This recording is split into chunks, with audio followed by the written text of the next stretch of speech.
On July 18th of 1980, the British band Joy Division released their second and last album, Closer. This is my favorite album of all time. I really love it. I think it's very intimate and deep, I guess. So today I'm going to give you my review. Yeah, what can I say about this album? Maybe a little bit of history. Like I said, this is their second album. Their most famous album is the first one, which is Unknown Pleasures. You've probably seen the cover because the design is very popular in t-shirts. Almost everyone has an Unknown Pleasures shirt. I have one. I don't have a Closer shirt. I would be wearing it, but instead today I'm wearing a Ian Curtis cosplay. I'm wearing trousers, but you can't see that because it's not on the frame. But yeah, purple shirt, gray trousers, Ian Curtis cosplay. I guess I will make a video on pleasures eventually, but I don't think it will be soon because I don't feel like it. I like that album though. I do feel like they are quite different. Yeah, first off, the album starts with the song Atrocity Exhibition. Now, if you don't know the singer of Joy Division, Ian Curtis, he suffered from epilepsy and I think he also had depression, like clinical depression. I actually don't know. But he suffered from attacks in front of people when he was like singing, and like that was like very detrimental for him. Like I guess he felt embarrassed about it. There's a really good movie on like Joy Division, but it's mostly just Ian Curtis, you know. I don't think they even talk about the other members like at all.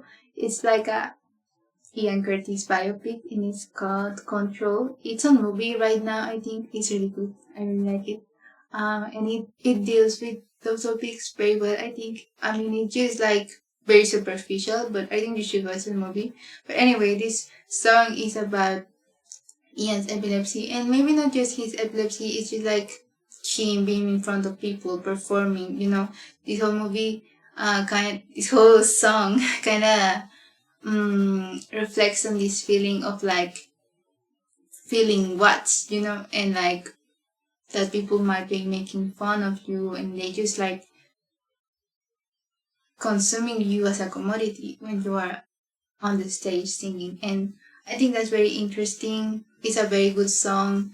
The sound, it like the thing that you would notice first is the drums. I don't know if they're drums or if there's another percussion instrument, but whatever. The percussion is like perfect. It's so good, and it's like the main thing you notice in the song. It starts with it actually. There are no other instruments I think at the beginning, and yeah, it's just really powerful, really good. It kind of sounds like ancestral, I guess. I don't know what's the word for it, but it's really good. You should listen to that song. It's not my favorite on the album. It's not in my top 3 either, but I do really like it. It's a really good song, and yeah, it just sounds like very powerful, I guess. The second song in this album is Isolation.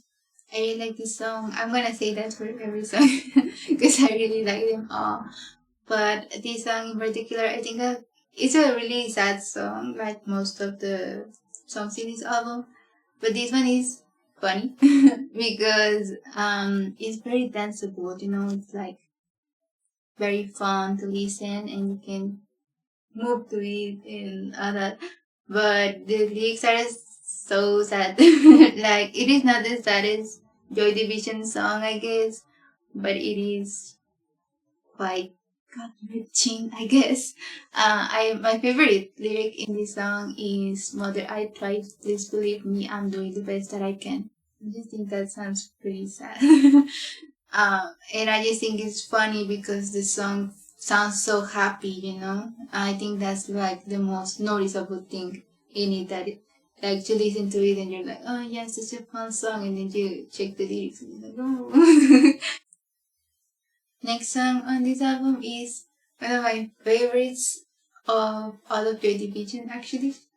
This is Passover, and I feel like it is very underrated. I feel like this one is like way too depressing because and it's like he's just like referencing everything that went wrong, I guess.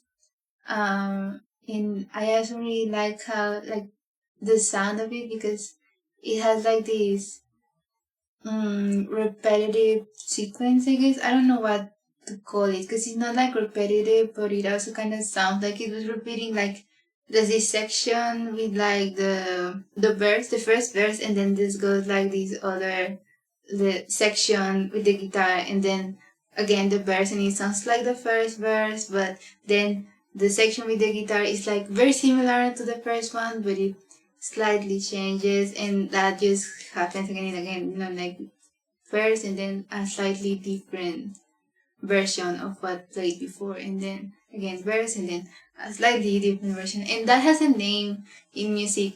I think like in classical music it was done, but I don't know what it's called. I don't know. Also, like something really interesting in this song that I feel like a lot of people might not notice. This song, through all the song, you have like Ian Curtis singing it, but also there's this whisper, just whispering the whole lyrics. Like it just adds so much to the song. I feel it sounds much better because of the whisper. Like once you notice the whisper, it just sounds so much better. I think like it adds a lot to it. After Fast Over, the next song is Golody, which is also one of my favorites from this album. I really like this song. Compared to the others, I would say it's pretty loud and noisy, so I guess it reminds me somehow of Unknown Pleasures.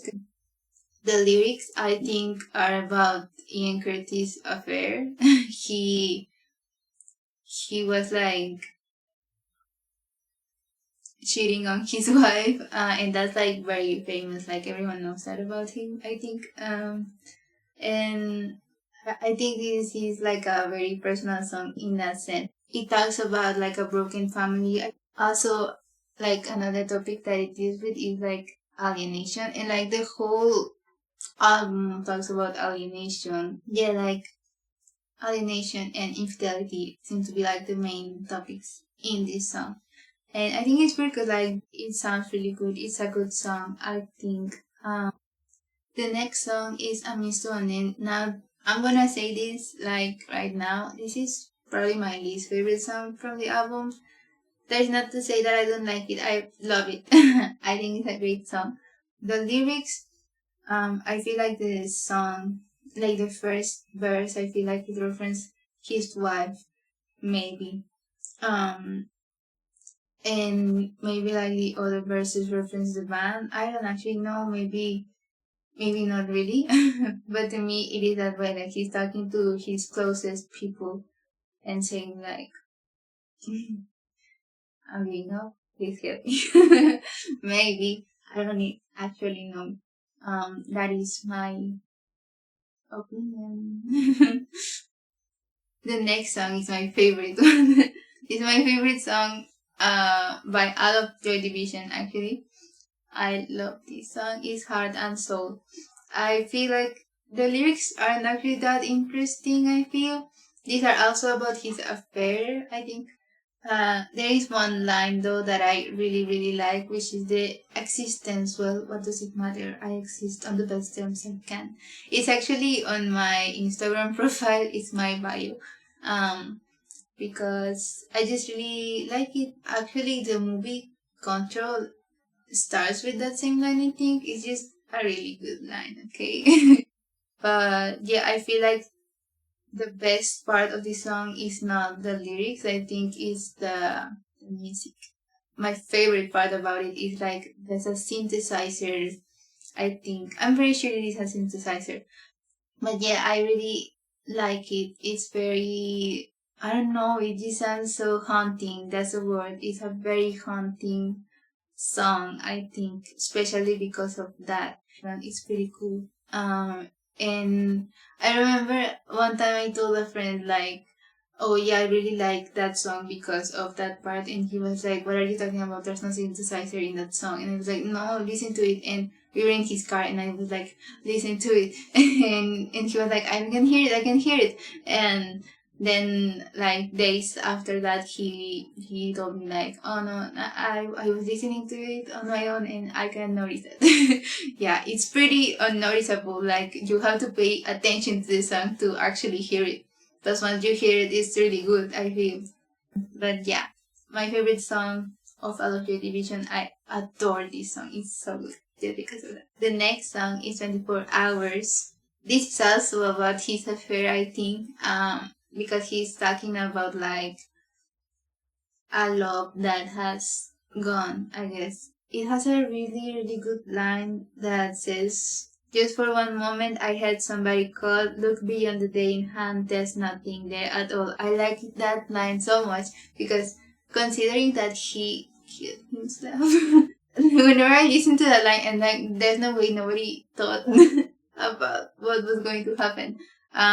But I mean, I do understand, I guess maybe, like a lot of people sing very sad songs. This song is really good. I like this song more for the lyrics than for the music. But it is really great.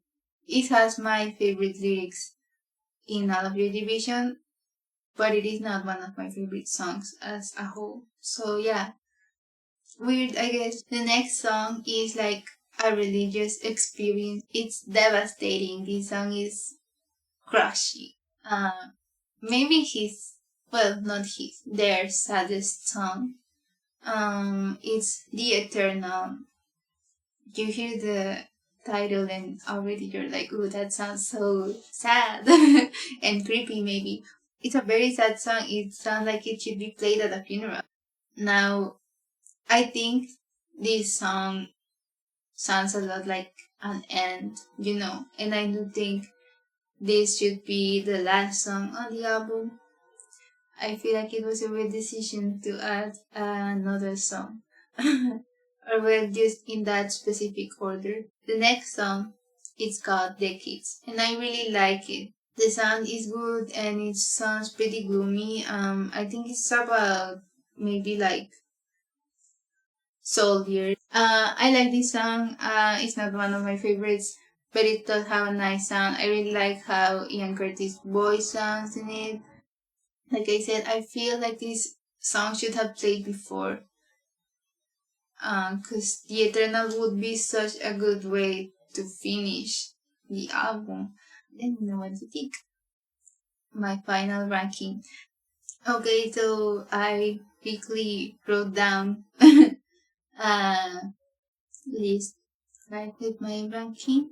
So in last place, I would put Amistune. I do really like this song, so being in last place doesn't mean it's a bad song at all. Next one would be Decades. Isolation would be the next place. Next, Atrocity Exhibition. Next, The Eternal. Then 24 Hours. Then Colony. Then Passover. Really, I can't stress this enough. This song is so underrated. It's so good. Listen to it. You will enjoy it. I promise.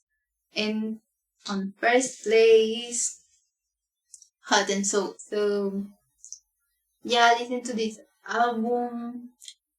Love it, or else I'll be sad. Should you listen to it? Yes. I didn't know how to do like a rating like out of 10. I guess I would say a 9, and that's like very high, I know, but I guess this is my favorite album. How am I not gonna give it a high rating? No, it is not perfect and maybe it is quite repetitive. An almost perfect album, like I said, my favorite, and that's all I have to say really, because I'm kind of just repeating myself now. But yeah, if you listen to it, let me know if you like it. If you have listened to it, let me know if you like it. And yeah, that's all I have to say. And yeah, if you want me to listen to an album or review it or anything, let me know. And you can also follow me on social media. I'll link my accounts on the description, I guess. And that's it. So, goodbye.